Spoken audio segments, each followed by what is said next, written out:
Coming up in a matter of weeks as we get to the dog days of summer, in August, I will be here with some of my very close friends accepting an award that I'm so humbled to get. We're going to start off by telling you what that is, what we're doing, and more importantly, what this place is all about. So let's begin with August 14th. Mark. Rob, we are going to have a formal wear gala at Beaver Station on Thursday, August 14th. We are going to honor you. We're going to honor Norm Mitry of Heritage Valley Health System and Sam Spanis of Raymond James for years and years of support. We're calling it an Enduring Legacy Award. Your portion is going to be for all the advocacy that you've given us on the air, all the free exposure through KDKA that has allowed our message to get all throughout Western Pennsylvania and the listening area for KD. We are also going to use that evening with the help of Sherm Hostetter of Hostetter Auctions to raise money for an all-new rail collection, possibly museum concept within our museum that would start with a donation of a used caboose that we're going to be getting from CSX Railroad. We're going to have to raise a lot of money to sandblast it and paint it for a 10 to 20 year lifespan.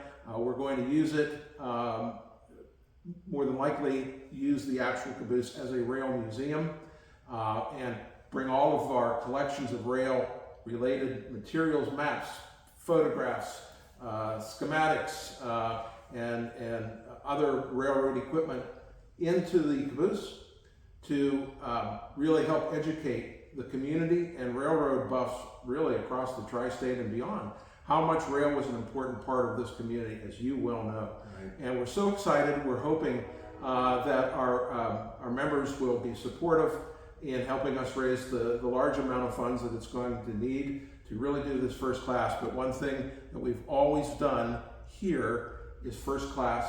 I'm not talking about my work. I'm talking about the Bob Smiths of the world and others who were part of this original museum. This museum was named the best museum in the nation back in 1998 when it opened. We're now in our second quarter century of life. We want to upgrade this place, bring to life our exhibits in a more exciting way, especially for young people. We want to get more history onto the phone so that if their nose is glued to the phone, that they might actually glean some history from that experience. So watch out for that. But our gala is going to celebrate you and two other very special members of our community for years and years of commitment and support, and hopefully raise a lot of money for our renovation of our caboose. You know, and I'm so excited that this is happening on the heels of what I have been pushing for, and it's finally become a reality, Nippon and U.S. Steel. You know, Norm Mitry is a man of many hats who's done a lot of incredible things in his life and has been in my corner forever. But Norm had a background in the steel industry. When you think about this railroad station, P&L Lee, and all the other brands that I mentioned, that bridge that literally is just outside the front door here that was erected in the early part of the 20th century to bring the coal from the mines in West Virginia to power our nation, names like J&L and obviously that Carnegie Steel that eventually became U.S. Steel.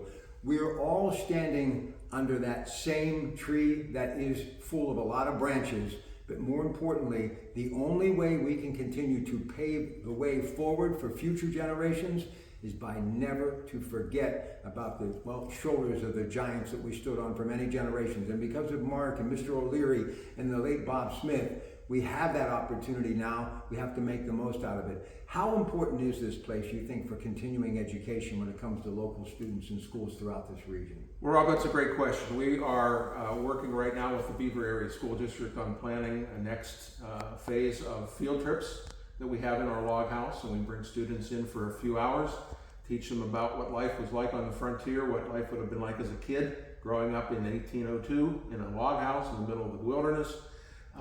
We are also beginning partnerships with several nonprofit agencies in Beaver County to bring disadvantaged, at-risk minority students here to give them, maybe for the first time in their lives, give them a sense of the history, what has come beforehand, that life wasn't always like it is today, that there were other eras, other struggles that we've all gone through. And we're very excited to launch that this year and to really make history something real that a kid can maybe start to wonder about and get into their mind and get into their imagination. And so that's a very, very important part of our mission. You know, in closing, when you come to a place like this and you stand in a room like this, you can only help but imagine it was like for so many people who were here generations ago, and the hard work, the sweat equity, the backbreaking work that they did every day to give us what we have today. And I think it would be such a shame to let that slip through our fingers and not hang on to that memory, because they truly were all about the greater good.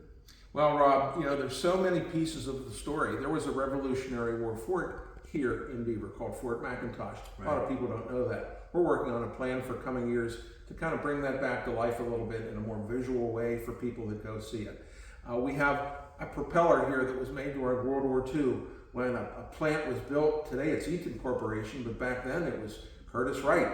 My grandfather worked there for a short time. We have furniture of a completely different character here, a doorway with beautiful rose-colored glass that was part of the elegant architecture of the time. We have a hollowed-out log that used to carry water under the streets of Beaver. That was our drinking water and bathing water system. Life is just so different today. We're so blessed today. We're the greatest nation on earth, and we have so much to be thankful for, but life wasn't always as good as it is today, and this helps us put our lives into context, and especially for kids. In closing, and I'm not saying this because I'm here with Mark and obviously Beaver, but Beaver families have a sense of the responsibility, the torch being passed. Is that a fair statement? Rob, when this building opened in 1998, the community came together and raised $450,000 from primarily private and some corporate donations. The community rallied, and people of all skill sets helped, whether it was carpentry, whether it was marketing, whether it was legal, to get this building up and running and into a first-class museum. When the Beaver Station Cultural and Events Center, we raised $2.7 million, much of it coming from the people of Beaver who cherish their history, who are proud of their history, who want to maintain it, who like that sense of charm that Beaver is. The downtown area is such a charming place. I have people from outside the area tell me that all the time when they see it for the first time. And you're right, there is a pride here, a pride of place, a pride of depth of heritage, and people want to hold on to that. All right, now tell folks again how they can become a part of this magical place that is the former train station, the museum, and this little patch of ground here, just as you come into the great community, or if you're leaving, but we hope you're coming into Beaver, Pennsylvania. Go ahead. Well, Rob, people can come to our website, which is real easy, beaverheritage.org, which has a whole host of ways that people can engage with us, whether as a member or as a corporate member or as a volunteer, as a greeter at our front door on Saturdays and some select Sundays when we're open. As somebody who works with our collections and the artifacts, the river, the stream of artifacts that we're constantly receiving donations. We have other needs for volunteers at the board level and in other capacities, maybe even in leading our education programs or being integral to the success of those. It's just a host of ways to give back to the community, to do it with great people. I mean, superior people, Dynamic. Incredible dynamic people, and to really feel a sense that they've engaged in a meaningful way.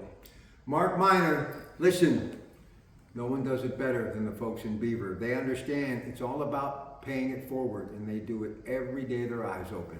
It's your Pratt Pack. Enjoy the rest of your night from that train station in the county seat of Beaver, Pennsylvania. Good night.